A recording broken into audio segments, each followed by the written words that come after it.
Release కి ముందే OG మూవీకి బిగ్ షాక్ తగిలింది. ఓవర్సీస్ మార్కెట్లో అతిపెద్ద ఎదురు దెబ్బ తగిలిందని చెప్పుకోవచ్చు. నార్త్ అమెరికాలో ఓజీ షోలన్నీ రద్దయ్యాయి. షోలను రద్దు చేసినట్లు యార్క్ సినిమా సంచలన ప్రకటన చేసింది. నార్త్ అమెరికాలో ఓజీ మూవీని డిస్ట్రిబ్యూట్ చేస్తున్న వారి అరాచకాలు, అనైతిక చర్యల వల్ల ఈ నిర్ణయం తీసుకున్నట్లుగా యార్క్ సినిమాస్ చెప్తోంది. సౌత్ ఏషియన్ కమ్యూనిటీలో సామాజిక రాజకీయ విభేదాలు సృష్టించి ప్రజల భద్రతకు ముప్పు తీసుకొచ్చే ప్రమాదం ఉందంటూ యార్క్ సినిమాస్ చెప్తోంది. పైగా టికెట్ అమ్మకాల లెక్కలను పెంచి చూపించాలంటూ తమపై ఒత్తిడి చేశారంటూ బెదిరించారని యార్క్ సినిమాస్ ఆరోపిస్తోంది. ఇలాంటి అనైతిక పద్ధతులను తీవ్రంగా ఖండిస్తున్నట్లుగా యార్క్ సినిమాస్ ప్రకటించింది. ప్రీ బుకింగ్ చేసుకున్న వారికి రీఫండ్ చేస్తామంటూ చెప్తోంది యార్క్ సినిమాస్. ప్రజల భద్రతే తమకు అతి ముఖ్యమంటూ యార్క్ సినిమాస్ వెల్లడిస్తుంది. దీనికి సంబంధించి యార్క్ సినిమాస్ ఒక ప్రకటన కూడా విడుదల చేసింది. దానికి సంబంధించిన ప్రకటన చూడొచ్చు ఒకసారి. అదిగో అదే స్క్రీన్పై మీరు చూస్తున్న యార్క్ సినిమాస్ చేస్తున్న ప్రకటన. దీంతో ఒక్కసారిగా ఓజీ సినిమాకు సంబంధించి సంచలనంగా ఇప్పుడు ఇది నమోదవుతున్న పరిస్థితి. అమెరికాలో ఉన్న పవన్ కళ్యాణ్ ఫ్యాన్స్కి ఇది షాక్ అని చెప్పాలి. ఉత్తర అమెరికాలోని ప్రముఖ థియేటర్ చైనా అయినటువంటి యార్క్ సినిమాస్ ఓజీ చిత్ర ప్రదర్శనలు రద్దు చేస్తున్నట్లుగా ప్రకటించింది. ఇక ఈ నేపథ్యంలోనే ప్రస్తుతం ఈ అంశం తీవ్ర చర్చనీయాంశంగా మారింది. ఈ నిర్ణయానికి కేవలం వ్యాపారపరమైనటువంటి విభేదాలు మాత్రమే కాదని, ఓజీ సినిమాను ప్రదర్శిస్తే ప్రజల భద్రతకు ముప్పు వాటిల్లే అవకాశం ఉన్నట్టుగా యాజమాన్యాలు ఒక ప్రకటనలో చెప్తున్నాయి. అలాగే యార్క్ సినిమాస్ విడుదల చేసిన ప్రకటనలో డిస్ట్రిబ్యూటర్లపై కూడా సంచలన ఆరోపణలు చేసింది. ఓజీ సినిమా డిస్ట్రిబ్యూటర్లు వారికి సంబంధించిన కొన్ని రాజకీయ శక్తుల వల్ల తమ థియేటర్లలోని ప్రజల భద్రతకు ప్రమాదం పొంచి ఉందని యార్క్ సినిమాస్ ఆందోళన వ్యక్తం చేస్తుంది. ఈ కారణంగానే షోలను రద్దు చేయాల్సి వచ్చిందని చెప్తున్నారు. అలాగే భవిష్యత్తులో విడుదలయ్యే దక్షిణాసియా సినిమాల ఆర్థిక విలువను పెంచేందుకు టికెట్ రేట్లను పెంచమంటూ తమపై ఒత్తిడి తెచ్చినట్టుగా కూడా యార్క్ సినిమాస్ ఆరోపిస్తున్న పరిస్థితి. అయితే తాము ఇలాంటి అనైతిక పద్ధతులకు పాల్పడబోమంటూ యార్క్ సినిమాస్ తేల్చి చెప్తోంది. దక్షిణాసియా కమ్యూనిటీలో సామాజిక హోదా, రాజకీయ అనుబంధాల కారణంగా గొడవలు సృష్టించేందుకు కొందరు ప్రయత్నిస్తున్నారంటూ తమ థియేటర్ల డిస్ట్రిబ్యూషన్ల పద్ధతి అందరికీ సమాన అవకాశాలు కల్పించేలా ఉంటుందంటూ యార్క్ సినిమాస్ ప్రకటించింది. అంతేకాదు భారతదేశంలోని కొన్ని ఆన్లైన్ మీడియా సంస్థల్లో తమ ఫైనాన్షియల్ ట్రాన్సాక్షన్ల గురించి డిస్ట్రిబ్యూటర్లు తప్పుడు సమాచారాన్ని ప్రచారం చేస్తున్నారంటూ అలాంటి అవాస్తవాలను ఖండిస్తూ చట్టపరమైన చర్యలు తీసుకుంటామంటూ కూడా హెచ్చరిస్తున్న పరిస్థితి. షోలు రద్దయిన నేపథ్యంలో ఇప్పటికే టికెట్లు కొనుగోలు చేసిన వారికి పూర్తి డబ్బులు వాపసు చేస్తామంటూ యార్క్ సినిమాస్ యాజమాన్యం వెల్లడిస్తోంది. థియేటర్ల వద్ద భద్రతకు అత్యధిక ప్రాధాన్యత ఇస్తున్నట్టుగా కూడా వెల్లడిస్తున్న పరిస్థితి కనబడుతోంది. సో మొత్తం మీద కస్టమర్ల శ్రేయస్సు కోరే ఈ కఠిన నిర్ణయం తీసుకున్నామంటుంది. అయితే ఈ వివాదంపై ఓజీ చిత్ర బృందం నుంచి ఇప్పటివరకు ఎలాంటి అధికారిక స్పందన అయితే రాలేదు. ఒకసారి స్క్రీన్ మీద మనం చూస్తున్న ఆ ప్రకటన అది యార్క్ సినిమాస్ అమెరికాలో చైన్ థియేటర్స్ సంస్థ అయినటువంటి, అంటే ఒక్కసారిగా గొలుసు కట్టు థియేటర్ల ఉన్నటువంటి యార్క్ సినిమాస్ ఇలాంటి ప్రకటన చేయడం ఇప్పుడు సంచలనంగా మారింది. దీంతో నార్త్ అమెరికాలో పవన్ కళ్యాణ్ ఫ్యాన్స్కి ఇది పెద్ద నిరాశగానే చెప్పొచ్చు. రైట్, మా సినిమా ప్రతినిధి శ్రీపాల్ జాయిన్ అవుతున్నారు. శ్రీపాల్, నార్త్ అమెరికాలో ఓజీ సినిమా రిలీజ్ కావట్లేదంటూ వెలువడిన ఒక ప్రకటన నిజంగా అక్కడ ఫ్యాన్స్కు చాలా నిరాశ అని చెప్పొచ్చు. సో ఏం జరిగింది అసలు? యార్క్ సినిమాస్ ఇలాంటి నిర్ణయానికి కారణాలు కూడా చెప్తోంది. సో వాస్తవానికి మరి దీనికి సంబంధించి ఓజీ సినిమా యూనిట్ ఏమైనా స్పందించే ఛాన్స్ ఉందా? రేపు ప్రీమియర్స్ ఉన్నాయి ఖచ్చితంగా, ఎందుకంటే దేశవ్యాప్తంగా తెలుగు ప్రేక్షకులతో పాటు మిగతా ఫ్యాన్స్, పాన్ ఇండియాతో సహా ఫ్యాన్స్ కూడా వెయిట్ చేస్తున్నారు పవన్ కళ్యాణ్ సినిమా కోసం, ది కాల్ హిమ్ ఓజీ కోసం. అయితే అన్ని రాబోయే ప్రదర్శనలు కూడా రద్దు చేసే కఠిన నిర్ణయం తీసుకుంది యార్క్ సినిమాస్. ఎందుకంటే ఉత్తర అమెరికాలో, ఎందుకంటే నార్త్ అమెరికాలో తన ప్రభావం, ఎందుకంటే ఖచ్చితంగా ఒక మోనోపోలీ లాగా గతంలో యార్క్ సినిమాస్ చాలా థియేటర్స్ ఉండడం, వాళ్ళు సినిమాలు ఎక్కువగా ప్రదర్శించడం వల్ల, ఎందుకంటే వాటి వల్ల కూడా, ఎందుకంటే కొంచెం మల్టీప్లెక్స్ లాగా ఇక్కడ పీవీఆర్ ఎలా ఉందో అక్కడ యార్క్ సినిమా చైన్ సిస్టమ్ లాగా రన్ చేయడం జరుగుతుంది. అయితే గతంలో కూడా ఈ ప్రాబ్లం, ఎందుకంటే రాజకీయ శక్తులు ప్రజా భద్రతకు కూడా ఏదైనా ప్రమాదం కలిగించవచ్చు అని చెప్పేసి కూడా యార్క్ సినిమాస్ అయితే ఆందోళన చెందుతూ బంద్ చేయడం జరిగింది. ఇంకా ఇప్పుడు ప్రత్యేక సినిమాస్ కూడా, ఎందుకంటే యార్క్ సినిమాస్ కి డిస్ట్రిబ్యూషన్ ఇవ్వడం జరిగింది. ఇక్కడ మొత్తం సినిమా ఎంటైర్ వరల్డ్ వైడ్ గా, ఇండియా తప్ప ఓవర్సీస్ మొత్తం కొన్నది పార్స్ ఫిలిం దుబాయ్ కంపెనీ. అక్కడ నుంచి వీళ్ళు మళ్ళీ ప్రత్యేక cinema north America plus America ఒకటి తీసుకోవడం జరుగుతుంది. ఆ నార్త్ అమెరికాలో ప్రత్యేక సినిమా రిలీజ్ చేయడంతో ఇక్కడ యార్క్ సినిమాకి సంబంధించి సుమంత్ అని చెప్పేసి ఒక అతను వర్క్ చేస్తూ ఉండేవాడు. అతను ఈ రోజు నుంచి నిన్నటి నుంచి మాకు వర్క్ చేయడం లేదు. దీంతో మేము ఏదైతే సీక్రెట్ గా అనుకున్న విషయాలన్నీ కూడా తను ప్రత్యేక సినిమాస్ తో చర్చించడం జరిగింది. ప్రత్యేక సినిమాస్ తో కలిసి కూడా తను వర్క్ చేస్తూ యార్క్ సినిమాకి ద్రోహం చేసిన విధంగా చెప్పడం జరిగింది. వాళ్ళైతే ట్వీట్ చేయడం జరిగింది యార్క్ సినిమాస్ వాళ్ళు. సుమంత్ సుకరతో అయితే మాకు ఎటువంటి సంబంధం లేదు, దాంతోనే మేము ఖచ్చితంగా సినిమా అయితే రిలీజ్ ఆపుతున్నాము యార్క్ సినిమాస్ లో. ఆ యార్క్ సినిమా చైన్ సంబంధించి కూడా మేమైతే సినిమా రిలీజ్ చేయడానికి ఇష్టం లేదు, నేను రిలీజ్ చేయడం లేదని చెప్పారు. కాకపోతే ప్రత్యేక సినిమా వైపు ఏంటంటే ప్రత్యేక సినిమా వైపు వాళ్ళ ఏం పెట్టుబడి పెట్టడం లేదు, మేమే మొత్తం డబ్బులు ఖర్చు పెట్టి మేమే రిలీజ్ చేసి వాళ్ళ కమిషన్ తో పాటు ఇవ్వడం జరుగుతుంది. ఇక అక్కడ పోతే సింగిల్ స్క్రీన్స్ కొంత మోనోపాలి ఉంటుంది. సింగిల్ స్క్రీన్స్ టొరంటోలో కావచ్చు, కెనడాలో కావచ్చు, మొత్తము అక్కడ ఈ మోనోపాలి ఉండడం వల్ల ఎందుకంటే ఆ థియేటర్ రిలీజ్ అయితే ఖచ్చితంగా డబ్బులు రావడానికి 60 days కావచ్చు, 45 days నుంచి 60 days 90 days అవుతుందని చెప్పేసి కూడా ఆ ఉద్దేశంతో కూడా, ఎందుకంటే గతంలో యార్క్ సినిమాస్ రిలీజ్ అయితే తనే మొత్తం డిస్ట్రిబ్యూట్ చేసి అక్కడ ఎందుకంటే లోకల్ కంపెనీ డబ్బులు ఎక్కువగా వసూలు చేసి వీళ్ళకి మళ్ళీ ఏదైతే అమెరికా మెయిన్ డిస్ట్రిబ్యూటర్ ఉన్నాడో తనకి డబ్బులు అయితే ఇవ్వడం జరిగేది. అయితే ఇక యార్క్ సినిమాస్ తో అనుబంధం లేని వ్యక్తి కూడా అతను యార్క్ సినిమాస్ కి లేదా ఏ విధంగా కూడా యార్క్ సినిమాస్ కి సుమంత్ అనే అనుబంధం లేదు, మాకు ఎటువంటి సంబంధం లేదని కూడా తెలియజేయడం జరిగింది. ఇకపోతే వీళ్ళు ప్రత్యేక సినిమాస్ అయిపోయి ఎందుకంటే వాళ్ళకు కమిషన్ పర్సెంటేజ్ ఎక్కువ ఇవ్వాలి, యజమాన్యంతో థియేటర్లో కాకుండా ఇతర అదనపు థియేటర్లో సినిమాలను ప్రదర్శించాలనుకుంటే పంపిణీదారుడు అయితే యార్క్ సినిమాస్ కు కమిషన్ గా 10% వాటా చెల్లించాలి. ఎందుకంటే తెలుగు సినిమాలన్నీ తెలుగు, తమిళ, కన్నడ, మలయాళం, ఇండియాకు సంబంధించిన ఏదైతే ముఖ్యంగా సౌత్ ఇండియాకి సంబంధించిన సినిమాలు ఏది రిలీజ్ చేసినా యార్క్ సినిమాకి కమిషన్ అయితే ఇవ్వాలని చెప్పేసి గతంలో నిబంధన చెప్పేసి కూడా ఇప్పుడు చెప్పడం జరుగుతుంది. అయితే యార్క్ అండ్ వుడ్ సైడ్ థియేటర్లు కూడా ఈ రెండు మెయిన్ చైన్ థియేటర్స్ అని చెప్పుకోవచ్చు. కొన్ని సింగిల్ స్క్రీన్స్ కూడా ఉన్నాయి. అక్కడ సింగిల్ స్క్రీన్స్ లో ఎందుకంటే అక్కడ 45% మాత్రమే పంపిణీదారుడికి వాటాగా చెల్లిస్తుంది, మిగతాదైతే 65% థియేటర్ కి వెళ్ళి 45% డిస్ట్రిబ్యూటర్ ఇవ్వడం వల్ల చాలా వరకు నష్టాలు వచ్చేది. మొత్తం గ్రాస్ లో 50% కూడా రాదు మనకి, ఎందుకంటే 50-50 అనేది మళ్ళీ 45 అని చెప్పడం, మళ్ళీ 55 కలెక్ట్ చేయడం అనేది కూడా ఉండేది. అయితే ఈ డాల్బీ స్క్రీన్స్ లో కూడా అక్కడ ఎందుకంటే ఎట్మాస్ డాల్బీ స్క్రీన్ లో కూడా ప్రదర్శిస్తే యార్క్ సినిమాస్ అయితే యార్క్ సినిమా గ్రూప్ అయితే అదనంగా $3 అయితే వసూలు చేసేది అని చెప్పేసి కూడా పంపిణీదారులు అయితే ఆరోపించడం జరుగుతుంది. అందుకే మేము యార్క్ సినిమా నుంచి మేమే తప్పుకుంటున్నామని చెప్పి వీళ్ళ సైడ్ చెప్పడం జరుగుతుంది ప్రత్యేక టీం నుంచి. అయితే యార్క్ సినిమా మేము కూడా ఇక్కడ సినిమా రిలీజ్ చేయడానికి సిద్ధంగా లేవు, ఖచ్చితంగా ఈ సినిమా అయితే ఆగిపోతుందని చెప్పేసి ఏదైతే టికెట్లు బుకింగ్ అయినాయో ఇప్పటి వరకు ఆ టికెట్ బుకింగ్ లో మనీ కూడా ప్రేక్షకులకైతే వెనక్కి ఇవ్వడం జరుగుతుందని చెప్పారు. కాకపోతే సినిమా అయితే ఖచ్చితంగా ఇప్పుడు ఏం చెప్తున్నారంటే ఇప్పుడు మాట్లాడిన ప్రకారం రిలీజ్ అవుతుంది, కానీ సింగిల్ స్క్రీన్స్ లో కొంతవరకు అయితే రిలీజ్ అవుతుంది ఖచ్చితంగా, అన్ని థియేటర్లో కాకుండా కొన్ని థియేటర్లు అయితే ఖచ్చితంగా రిలీజ్ చేసే ప్రయత్నం అయితే చేస్తున్నట్టుగా చెప్పారు. శ్రీపాల్, ఇక్కడ ఈ కలెక్షన్లు పర్సంటేజ్లు ఇదంతా పక్కన పెడితే ఒక సాధారణ ప్రేక్షకుడికి కావాల్సిందంతా కూడా వినోదం. సో ఇక్కడ దక్షిణాసియాకు సంబంధించి కొంతమంది వ్యక్తులు సామాజిక రాజకీయ అంశాల వారిగా డివిజన్ తీసుకొస్తున్నారు, ఒక కల్చరల్ డివిజన్ తీసుకొచ్చి డ్యామేజ్ చేస్తున్నారు. అలాంటి వ్యక్తులే తప్పుడు ప్రచారాలు చేస్తున్నారు, పైగా టికెట్ల రేట్లు పెంచమంటూ హైప్ క్రియేట్ చేయమంటూ ఒత్తిడి తెస్తున్నారంటూ ప్రచారం యార్క్ సినిమాస్ ఖండిస్తుంది. మేము అట్లాంటి వాటిని ఎంకరేజ్ చేయం, పైగా లీగల్ యాక్షన్ తీసుకుంటామంటూ చెప్తున్న పరిస్థితి. సో అసలు ఏం జరుగుతోంది? అసలు నిజంగా ఇదంతా ఒక సిండికేట్ మాదిరిగా తయారైందా? యుఎస్లో కూడా ఇదే కల్చరా? ఖచ్చితంగా సామాజిక దృష్టి అయితే ఖచ్చితంగా ఉంటుంది. అక్కడ సామాజికంగా ఇప్పుడు కావచ్చు చాలా వరకు అసోసియేషన్లు అయితే వెల్లివేసాయి, ఒక క్యాస్ట్ కి సంబంధించి కావచ్చు, లేకపోతే పార్టీ పరంగా కావచ్చు.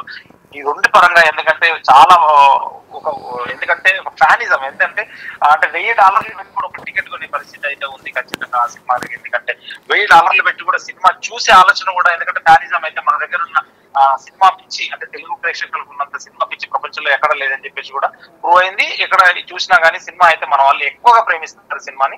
ఆ సినిమా పరంగా ఎందుకంటే ఈ కలెక్షన్స్ కూడా ఎందుకంటే Day 1 పోస్టర్ ఎత్తేస్తారు ఖచ్చితంగా. ఇప్పటికే ఇంటర్నెట్ సామాజిక మాధ్యమాల్లో 100 కోట్లు పవన్ కళ్యాణ్ గారికి ఇంతవరకు ఒక సినిమా 100 కోట్లు కొట్టలేదు, కానీ ఈ సినిమా ప్రీమియర్స్ తో ప్లస్ Day 1 సినిమాతో కలిపి 100 కోట్ల పోస్టర్ వేయాలన్న ఆలోచనలో ఉన్నారు. దానికోసం కూడా ఇక్కడ కూడా తెలుగు రాష్ట్రాల్లో కూడా ప్రీమియర్ షోస్ 24వ తారీఖు రాత్రి 9 గంటలకే పడుతున్నాయి. ఆంధ్రలో, ఇటు ఆంధ్రప్రదేశ్ అండ్ తెలంగాణలో కూడా ఒక వ్యక్తి కూడా 10 థియేటర్లకు సంబంధించి 1,10,00,000 పెట్టి కొన్నాడు 10 థియేటర్ల ప్రీమియర్ షోస్ కి. అంటే ఫ్యానిజం ఎంత వరకు ఉందో చూడండి. అది సామాజికంగా కావచ్చు, రాజకీయంగా కావచ్చు, ఎటువంటి దృష్టితో చూసినా సినిమా ఖచ్చితంగా ఫ్యానిజం అనుకొని అంతంత డబ్బు పెట్టి ఖర్చు పెట్టి కూడా సినిమా కొనడానికి సిద్ధంగా ఉన్నారు. ఇక్కడ కూడా ఎందుకంటే ఈ టొరంటోలో కూడా ఎందుకంటే తమిళ వాళ్ళు కావచ్చు, తెలుగు వాళ్ళు కావచ్చు, కొంచెం మోనోపల్లి అయితే ఖచ్చితంగా గతం నుంచే ఉంది మోనోపల్లి వ్యవస్థ. ఆ మోనోపల్లి కూడా ఈ టైంలో ఎందుకంటే యార్క్ సినిమా ఒక బ్లాస్ట్ చేసి గతంలో ఒక తెలుగు అతనే వాటిని మీడియేటర్ గా ఉండి సుమంత్ అనే వ్యక్తి దగ్గరుండి రన్ చేసేవాడు. ప్రతిదీ సినిమా తెలుగు సినిమా తీసుకెళ్లి అక్కడ యార్క్ సినిమాస్ కి తరఫున వర్క్ చేసి గతంలో అయితే చాలా సంవత్సరాలు వర్క్ చేశాడు. ఇప్పుడు ఈ యార్క్ సినిమాస్ అయితే ఇలా స్పందించడం మనకైతే ఇప్పుడే తెలిసింది. ఎందుకంటే గతంలో కూడా ఇతను ప్రత్యేక సినిమాకి వర్క్ చేయడం, ఈ సినిమాకి వర్క్ చేయడం అనేది తెలిసింది. కానీ ఈ సినిమా ప్రకారం ఎందుకంటే ఇది కెనడాలోనైతే కొంచెం పవన్ కళ్యాణ్ ఫ్యాన్స్ కి అయితే నిరాశ అని చెప్పవచ్చు. ఎందుకంటే సింగిల్ స్క్రీన్స్ కొంత బాగుండవు, కొంత బాగుంటాయి. ఎందుకంటే ఇంతకుముందు మల్టీప్లెక్స్ లో సినిమా చూసినప్పుడు ఇక్కడ శ్రీపాల్ అంటే ఓవరాల్ గా ఆ సోకాల్డ్ డిస్ట్రిబ్యూటర్ ని ఇక్కడ ఒక సంఘ విద్రోహ శక్తిగా యార్క్ సినిమాస్ అభివర్ణిస్తున్నట్టుగా మనం అనుకోవాలా. ఎందుకంటే డివిజన్ తీసుకొస్తున్నారు సొసైటీలో అంటూ చాలా తీవ్రమైన ఆరోపణ ఇది. అందుకే ఈ సినిమా షోలన్నీ రద్దు చేశామంటున్నారు. మామూలు విషయం కాదు, మొత్తం థియేటర్లో సినిమా షోలను రద్దు చేయడం అంటే యునైటెడ్ స్టేట్స్లో చాలా కఠినమైన నిర్ణయం ఇది. సో ఆ కోణంలో ఆయనపై ఆ ముద్ర వేసినట్టయినా ఖచ్చితంగా ఇది ఒక ఇంపాక్ట్ ఉంటుందా? ఖచ్చితంగా ఆ ఇంపాక్ట్ అయితే ఉంటుంది. ఎందుకంటే అక్కడ సామాజిక పరంగా కావచ్చు, రాజకీయ పరంగా కావచ్చు. కాకపోతే ఇప్పుడు ప్రొడక్షన్ టీం కూడా సంప్రదించినప్పటికీ కంటెంట్ ఇప్పటికే వెళ్ళలేదు స్టిల్. అంటే ఇక్కడ ఎందుకంటే డే ఒక 2 రోజులు కొరియర్ ఉంటుంది. ఇక్కడ మన ఏదైతే క్యూబ్ లో మనం సబ్మిట్ చేస్తాం కంటెంట్, క్యూబ్ లో సబ్మిట్ చేసినప్పుడు అక్కడికి మళ్ళీ అమెరికాకి వెళ్ళిన తర్వాత అక్కడ నుంచి కొరియర్ ద్వారా వెళ్తుంది, ఆన్లైన్ ద్వారా వెళ్తుంది. కానీ వెళ్ళిన తర్వాత కూడా అక్కడ ఒక మళ్ళీ వెండర్ నుండి అక్కడ ఆర్టిస్టులు తయారు చేసి మళ్ళీ డిస్ట్రిబ్యూట్ చేస్తాడు థియేటర్స్ కి. ఇప్పుడే కంటెంట్ డిలే వల్ల కూడా ప్రొడక్షన్ అయితే స్పందించట్లేదు. మాకున్న ప్రాబ్లమ్స్ మాకున్నాయి, ఇప్పుడు ఈ విషయం ఎందుకని చెప్పేసి కూడా అంటున్నారు. కాకపోతే ఈ రోజు కంటెంట్ డిలే వల్ల అక్కడ ఎందుకంటే ప్రీమియర్స్ కూడా చాలా చోట్ల, అంటే చాలా చోట్ల ఓవర్సీస్ కంటెంట్, ఓవర్సీస్ లో అయితే చాలా చోట్లనైతే క్యాన్సిల్ అయ్యే సూచనలు ఉన్నాయి. దీనివల్ల కూడా టీం అయితే ఎటువంటి స్పందించట్లేదు. ఎందుకంటే ఓవర్సీస్ డిస్ట్రిబ్యూటర్స్ అయితే ఖచ్చితంగా ఒక హ్యూజ్ అమౌంట్, ఎందుకంటే అప్ ఫ్రంట్ హ్యూజ్ అమౌంట్ ఒక పే చేసి ఫైనాన్షియల్ రిస్క్ లో పెట్టి కూడా ఎవ్రీ టైం ఫిలిం కూడా ప్రతి డైరెక్టర్, అంటే ఈ డైరెక్టర్ అనే కాదు, ఈ సినిమానే కాదు, చాలా చాలా ఎందుకంటే ఒక చనిపోయే సిచ్యువేషన్ లో ఉంటుంది. ఎందుకంటే టెన్షన్, థియేటర్ దగ్గర వాడు గొడవ చేస్తుంటాడు, ప్రేక్షకులు గొడవ చేస్తుంటారు. టికెట్ ఏమో పబ్లిక్ గా టికెట్స్ అయితే సేల్ పెట్టరు థియేటర్ వాళ్ళు. ఎందుకంటే ఎన్ఆర్ఐ బయట దేశాల్లో కంటెంట్ లోడ్ అయితేనే, ఆర్టిస్ట్ రిసీవ్ అయితేనే టికెట్ బుకింగ్ ఓపెన్ చేస్తారు. ఆ బుకింగ్ ఉద్దేశంలో కూడా ఎందుకంటే వీళ్ళు ఈ టైంలో డబ్బులు ఇవ్వబడుతుందని చెప్పేసి కూడా యార్క్ సినిమాస్ అయితే ఖచ్చితంగా ఒక కఠిన నిర్ణయం తీసుకొని ఒక తెలుగు ప్రేక్షకులను దూరం చేయడం అని చెప్పవచ్చు. Right, exactly. Thank you very much Sripal. So మొత్తం మీద ఓజీ సినిమాకు సంబంధించి యార్క్ సినిమాస్ ఖచ్చితంగా కఠిన నిర్ణయం తీసుకుంది. ఇక ఈ నిబంధనలు ప్రకారం వాళ్ళు ఖచ్చితంగా అక్కడ ఓజీ సినిమాస్ని ఖచ్చితంగా నిలిపేస్తున్నామంటూ చెప్తుంది. ముఖ్యంగా ఆ డిస్ట్రిబ్యూటర్ వ్యవహార శైలి తమకు నచ్చలేదు. సో దాంతో డిస్ట్రిబ్యూటర్ల వ్యవహారంతో తాము ఆ షోస్ అన్నీ కూడా రద్దు చేసుకుంటున్నట్టుగా చెప్పింది. సో ఒక రకంగా కలెక్షన్ల గురించి కూడా ఇండియాలోని ఆన్లైన్ మీడియాకు తప్పుడు ప్రకటన చేశారంటూ యార్క్ సినిమా స్పష్టం చేస్తుంది. ఆర్థిక వ్యవహారాలు, కలెక్షన్ల గురించి కూడా ఇట్లాంటి వారిపై కఠిన చర్యలు తీసుకుంటామంటుంది యార్క్ సినిమాస్. సో ఇప్పుడు అది సంచలనంగా మారింది. సరే, ఇదంతా ఒక ఎత్తు అయితే ఇప్పుడు అమెరికాలో పరిస్థితులు ఎలా ఉన్నాయి? వాస్తవంగా అమెరికాలో పరిస్థితులు చాలా దారుణంగా ఉన్నాయి. అమెరికాలో సిచ్యువేషన్ నిజంగా చేయదాటిపోతుంది. ఎందుకంటే ఓవైపు ట్రంప్ హడావుడి, ఓవైపు ఉన్న వాళ్ళని బేడీ లేచి పంపిస్తున్నారు, డిపోర్ట్ చేస్తున్నారు. ఇంత జరుగుతున్నా ఈ ఫ్యాన్స్ ఉన్నారు కదా, అసలు ఎంత ఓవర్ యాక్షన్ అంటే నిజంగా, అంటే నేను ఇక్కడ కొంతమంది మనోభావాలు దెబ్బతిన్నా పర్లేదు. ఎందుకంటే అక్కడ అమెరికన్స్కి ఇబ్బంది అవుతుంది. పిచ్చి పిచ్చి హడావుడి చేస్తూ కార్లలో ర్యాలీలు తీస్తూ జెండాలు ఊపుతూ అక్కడి మన లోకలైట్స్ అక్కడ ఉన్నవంటి మన వాళ్ళకి లేదా అక్కడ ఉన్న అమెరికన్స్కి ఇరిటేషన్ తెప్పిస్తున్నారంట. అసలే ట్రంప్ అనేవాడు పెద్ద తిక్కలోడు, టెంపర్తనం చూపిస్తున్నాడు, ఉన్న వాళ్ళందరినీ మెడల్ పట్టి నెట్టేస్తున్నాడు. సో ఇక్కడ మళ్ళీ ఇలాంటి వ్యవహారాలు గతంలో కూడా కొన్ని సినిమాలు, ఇక్కడ నాట్ ఓన్లీ పవన్ కళ్యాణ్, నేను చెప్పేది పవన్ కళ్యాణ్ గురించి కాదు, ఏ సినిమా వచ్చినా కార్లలో ర్యాలీలు తీయడం, హడావుడి తీయడం ఏంటంటే చట్టబద్ధంగా పర్మిషన్ తీసుకున్నాను చెప్తున్నప్పటికీ కూడా ఇవన్నీ అక్కడ అమెరికన్ సొసైటీలో ఇప్పటికే ఇండియన్స్ కానీ విదేశీయులు కానీ హడావుడి చేస్తే సహించలేని పరిస్థితి. మళ్ళీ ఇట్లాంటి కార్లు, ర్యాలీలు, జెండాలు పట్టుకొని ఊపడాలు, హడావుడి చేసి సినిమా థియేటర్ల దగ్గర గోలగోల రచ్చరచ్చ ఇండియాలోనో హైదరాబాద్లోనో లేదా అమలాపురంలోనో చేసినట్టు చేస్తే అస్సలు కుదరదు అక్కడ. కానీ కొంతమంది ఫ్యాన్స్ అలా చేస్తున్నారని అక్కడి 40-50 నుంచి సెటిల్ అవుతున్న వాళ్ళు కూడా మండిపడుతున్నట్టుగా సమాచారం. ఎందుకంటే ఏదో కష్టపడి పని చేసుకుంటూ క్రమశిక్షణతో అమెరికాలో జీవనం గడుపుతున్నారు. చాలామంది మన ఇండియన్ మూలాలున్న వాళ్ళు కూడా మంచి స్థాయికి వచ్చారు. కమలా హ్యారిస్ వచ్చింది, లేదా తులసి గబాడ్, ఇట్లాంటి చాలామంది వచ్చారు. చాలామంది ఒక స్థాయికి వెళ్ళిపోయారు, చాలామంది ఒక స్థాయిలో సెటిల్ అయ్యారు. అట్లాంటి వాళ్ళు కూడా ఇప్పుడు వీళ్ళ వైఖరితో నిజంగా లేనిపోని తిప్పలు లేనిపోని చిక్కులు తెచ్చుకుంటున్నారు. అనవసరంగా ఈ ఫ్యాన్స్ పేరుతో కొంతమంది చేస్తున్నటువంటి హడావుడి అంతా ఇంత కాదు. నాట్ ఓన్లీ ఇక పవన్ కళ్యాణ్ సినిమాని కాదు, ఇక్కడ నేను ఒక్కరికో పరిమితం చేయట్లేదు. అందరు ఎవరి సినిమాలు వచ్చినా హడావుడి. ఏదో హైదరాబాద్లోనో సంధ్యా థియేటర్ దగ్గరనో లేదా ఇక్కడెక్కడో రాజమండ్రిలో చేసినట్టు కాదు, కుదరదు. అక్కడ ఇష్టం ఉన్నట్టు ఇక్కడ చేసినట్టుగా అక్కడ పిచ్చి పిచ్చి వేషాలు వేస్తే అది అమెరికన్ అడ్మినిస్ట్రేషన్ తీసుకుపోయి లోపల వేస్తారు, లేదంటే బేడీలేసి మళ్ళీ నీళ్లు కూడా ఇవ్వకుండా మన దేశాన్ని పంపిస్తారు. చూసాక డిపోర్టేషన్ ఎట్లా చేస్తున్నారు. సో ఇది జరుగుతుందట. ఇది చాలామంది అక్కడ అమెరికన్స్ బాధపడుతున్నారు. ఇప్పుడు ఇదొక పర్యవసానం, ఇది జరుగుతుంది. మళ్ళీ ఇక్కడ సినిమాలు మొత్తం యార్క్ థియేటర్స్ వద్దని చెప్తున్నారు. సో ఏదేమైనా నిజంగా పవన్ కళ్యాణ్ ఫ్యాన్స్కి అయితే షాక్ అని చెప్పాలి. సో అమెరికాలో జరుగుతున్నటువంటి పరిణామాల పట్ల కొంచెం జాగ్రత్తగా ఉండాలి. నిజంగా ఇప్పుడున్న పరిస్థితులు బాగాలేవు దయచేసి, ఎందుకంటే ఎవరి మనోభావాలు దెబ్బతినే అంశాలు కావు ఇక్కడ. నేను చెప్పేది ఖచ్చితంగా అక్కడ ఉన్నటువంటి అంశాల వారిగానే మనం షేర్ చేసుకుంటున్న సమాచారం. ఎందుకంటే పరిస్థితి బాగాలేవు అస్సలకే. ట్రంప్ ఉన్న పలంగా ముల్లే మూట సర్దుకొని పోమంటున్నాడు. ఇంకా ఇలాంటి వ్యవహారాలతో అక్కడ చాలా లా అండ్ ఆర్డర్ ఇష్యూస్గా వాళ్ళు భావిస్తున్నారు. శాంతి భద్రత సమస్యలు అంటున్నాడు. ఇగో ఈ యార్క్ థియేటర్స్ చూడండి, సౌత్ ఏషియన్స్ కల్చరల్ డివిజన్ తీసుకొస్తున్నారు, సామాజిక రాజకీయపరమైన అంశాలు. అరే ఇక్కడ కుళ్ళు, ఇక్కడ రాజకీయం అంతా అక్కడ ఎందుకు చేస్తున్నారు అర్థం కావట్లేదు. అసలు అదొక సపరేట్ ఖండం. మనం ఆసియా ఖండం నుంచి ఇంకో ఖండం పోయినప్పుడు ఎక్కడ పోయినా ఈ పొల్యూషన్ అంతా మళ్ళీ తీసుకుపోయి చెత్త పెంట అంతా అక్కడ తీసుకుపోయి ఇట్లాంటి వ్యవహారాలు తయారు చేస్తే ఇదిగో చాలా డిసిప్లిన్గా వివరించి అలాంటి వాళ్ళంతా కూడా దీన్ని కట్ చేసుకుంటూ వెళ్ళిపోతుంటారు. చివరికి మన వాళ్ళ ఉనికికే ముప్పు వచ్చే ప్రమాదం ఉంది. దయచేసి ఇక్కడ అక్కడ ఉంటున్న వాళ్ళు కొంతమంది ఎవరైతే ఉన్నారో వాళ్ళకి ఇది ఒక రకమైనటువంటి పరోక్ష హెచ్చరికలాగా భావించాలి. అక్కడ ఉంటున్న వాళ్ళకే నేను చెప్పే విషయం. సో బహుశా మనం చెప్పేది వాళ్ళకి రీచ్ అవుతో లేదో అనేది పక్కన పెడితే అక్కడ ఏం జరుగుతుందో నేను మీకు చెప్పే ప్రయత్నం చేస్తున్నాను. సో అది జరుగుతుంది. సో యార్క్ సినిమాస్ ఒక రకంగా ఆ డిస్ట్రిబ్యూటర్లను టార్గెట్ చేసి డిస్ట్రిబ్యూటర్లు చేస్తున్న వ్యవహారాన్ని అంతా కూడా తప్పుడు కలెక్షన్ చూపిస్తున్నారంట. ఇక్కడ కూడా అక్కడ ఏదో ఎంతో వస్తున్నట్టు ఇక్కడ ఏదో గొప్పగా చెప్పడం అనేది ఎందుకు? జెన్యున్గా ఉన్న రిపోర్ట్స్ ఇచ్చుకుంటే సరిపోతుంది కదా. ఎందుకు అనవసరంగా ఆ సంస్థకు సంబంధించినటువంటి క్రెడిబిలిటీని దెబ్బతీసే ప్రయత్నాలు ఇదిగో ఇలాంటి పర్యవసానాలు ఉంటాయి. సో మొత్తం మీద ఒక రకంగా చెప్పాలంటే ఇక్కడ యార్క్ సినిమాస్ తీసుకునే నిర్ణయం అయితే సంచలనం అని చెప్పాలి. అమెరికన్ సొసైటీలో కంప్లీట్గా అక్కడ ఇట్లాంటి మేము టాలరేట్ చేయము, ఎంకరేజ్ చేయమంటూ చెప్తున్న పరిస్థితి. ఏదేమైనా ఇప్పుడు పవన్ కళ్యాణ్ ఫ్యాన్స్కి అయితే ఇది ఒక రకంగా నిరాశ అని చెప్పాలి. అండ్ మోర్ ఓవర్ వాస్తవంగా ఈ ఫ్యాన్స్ చేస్తున్నటువంటి హడావుడి విషయంలో ఒక రకంగా ఇప్పుడు విదేశీయుల పట్ల ట్రంప్ వైఖరి ఏ విధంగా ఉందో మనం అర్థం చేసుకుంటే కనుక అమెరికన్ పౌర సమాజంలో మన మీద ఈ హేట్రేట్ పెరగకుండా చేయాలనుకుంటే కనుక ఖచ్చితంగా కొంచెం డిసిప్లిన్గా ఉండాలి. డిసిప్లిన్గా ఉంటేనే మంచిది. ఎందుకంటే రోడ్లపైకి వచ్చి థియేటర్ల దగ్గర అతి చేస్తే మాత్రం ట్రంప్ ప్రభుత్వం చూస్తూ ఊరుకుంటుందా అంటూ అక్కడ వాళ్ళు ప్రశ్నిస్తున్నారు. ఈ అత్యుత్సాహం కూడా ప్రభుత్వం చర్యలు చేపడితే ఇక మన పరిస్థితి ఏంటంటూ కూడా అక్కడ ఉన్న వాళ్ళంతా కూడా బాధపడుతున్న పరిస్థితి. అక్కడనే పుట్టి పెరిగిన మన భారతీయుల పిల్లలపై కూడా దీని ప్రభావం పడుతుంది. వారికి సినిమాలు రాజకీయాలతో అసలు సంబంధం లేదు, కానీ వాటి కోసం తమ కుటుంబ సభ్యులు చేస్తున్న అడవుడితో వాళ్ళు స్కూళ్ళు కాలేజీల్లో సాటి అమెరికన్ విద్యార్థుల నుంచి ఒక రకంగా వివక్ష ఎదుర్కొంటున్నారు.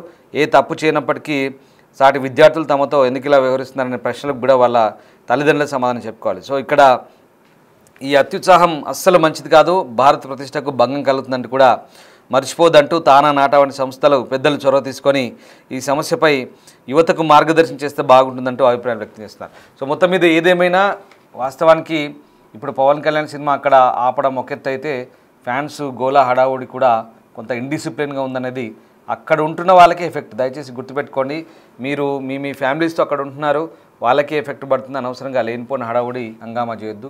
డిసిప్లిన్గా అభిమానం ఉంటే మనసులో దాచుకొని సినిమాలకు వెళ్ళి చప్పట్టు కొట్టండి తప్ప అనవసరంగా రోడ్ల మీద హంగామా చేస్తే అక్కడి ట్రంప్ ప్రభుత్వం ఇప్పుడు పరిస్థితి బాగాలేనప్పుడు కొంచెం జాగ్రత్తగా మసులుకోవాల్సిన అవసరం ఉంది. సో అదొక కోణం అయితే పక్కన పెడదాం.